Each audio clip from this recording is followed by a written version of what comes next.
අපේ විදර්භූ මෙතන කතා කරපු විරුද්ධ පක්ෂ නායකතුමා කතා කරා අපේ උසාවිය ගැන කතා කරා ලෝයිස්ලා ගැන කතා කරා ඒ කාලේ ඒ කට්ටියගේ ආණ්ඩු කාලේ කොහොමද ජොබ් ගුණා කිව්වොත් කොටනම් කම්කරු උසන ලිපිකරු කියලා වගේ එකක් මටත් ඇහිලා තියෙනවා. ඒ වගේ කියපු එක්කෙනා දැන් රට ගැන ලෝකය ගැන ලොකු අවබෝධයෙන් ඉන්න වගේ අපි වැරදිකාරෝ අපි ඒකපාක්ෂික තීන්දුව ගන්න එක පක්ෂයක් තම පාලනය කරන්න යන වගේ කතා කරනවා. ඒ කට්ටිය ඒ කාලේ කරපුවා මතක් කරලා බැලුවොත් ඇත්තටම හොඳයි.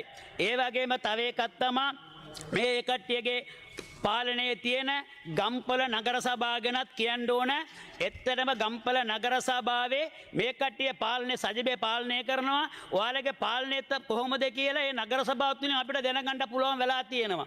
අඩුම ගානේ කුණු ටිකකවත් අයින් කරගන්න බැරි විරුද්ධ පක්ෂ නායකතුමා ඔයාලගේ සභාපතිතුමා ඉන්නේ. එයාට ඔයාලගේ උපදෙස් ටික දෙන්න. ඒ කුණු ටික අයින් කරන්න. ඒ එතන ගම්පල මහනුවර දිස්ත්‍රික්කයේ ඩෙන්කු එකේ දෙවෙනි එකට තියෙනවා. ඒ ඩෙන්කු එක නැති කරගන්න ඕන. එව්වට උපදෙස් දෙන්න. මෙතන ඇවිල්ලා බොඩු පුරුෂාරන් දොඩවන්න එපා. ඔයාලා ගිය කාලේ හරියට මේ පනත් ටික ඔක්කොම කරලා ඔයාලගේ පාලන කාර්යය කරලා තිබ්බනම් අපිට අද මේ පනත් ටික වෙනස් කරන්න අවස්ථාවක් නැහැ.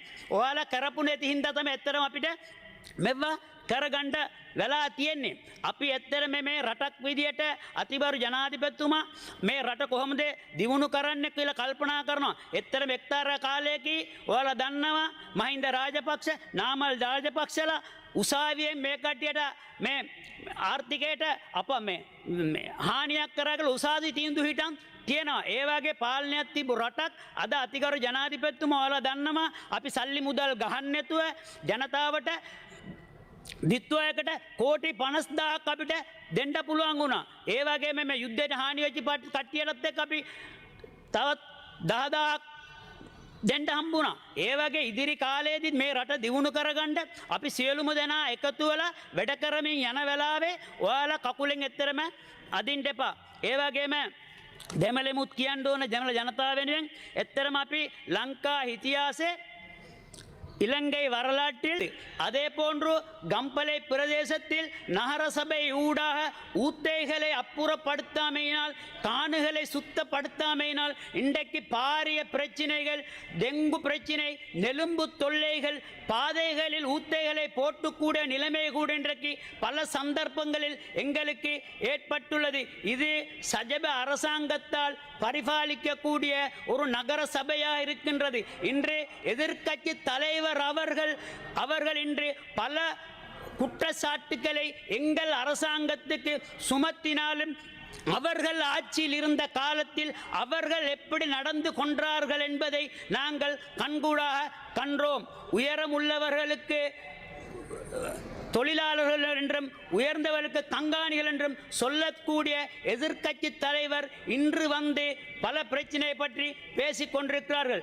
அதே போன்று கலு ஜூலையால் பாதிக்கப்பட்ட கம்பளை பிரதேசத்தில் பல கடைகளை அன்று அழித்தொழித்த இஎம்பி எக்ஸட் ஜாத்திய பக்ஷ இவர்களுடைய அரசாங்கம் தான் அன்று மக்களுக்கு தமிழ் மக்களுக்கு அநீதியை செய்தது. யாழ்ப்பாணத்தில் இருந்த